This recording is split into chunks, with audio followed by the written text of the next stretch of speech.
السلام علیکم ناظرین، میں ہوں یاسین، آپ دیکھ رہے ہیں ون نیوز۔ بڑھتے ہیں آج کی خاص خبروں کی طرف۔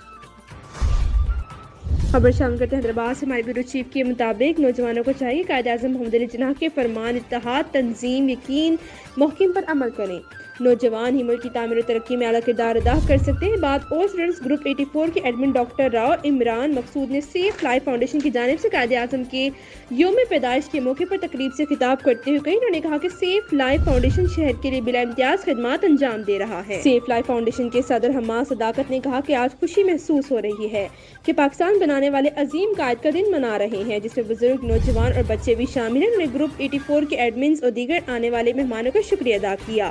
قبل ازیں قومی ترانے سے تقریب کا آغاز ہوا۔ سب نے احترام سے کھڑے ہو کر ترانہ سنا، بعد میں کیک کاٹے۔ اس موقع پر گروپ 84 کے ایڈمنز مختار راجپوت، ناصر شیخ، مشاورتی کمیٹی کے اراکین گوپال داس، صداقت راجپوت، رکن زاہد اختر، المدینہ سوسائٹی کے صدر Muhammad Akram, doctor Fahim, Safe Life Foundation کے ذمہ داران موجود تھے۔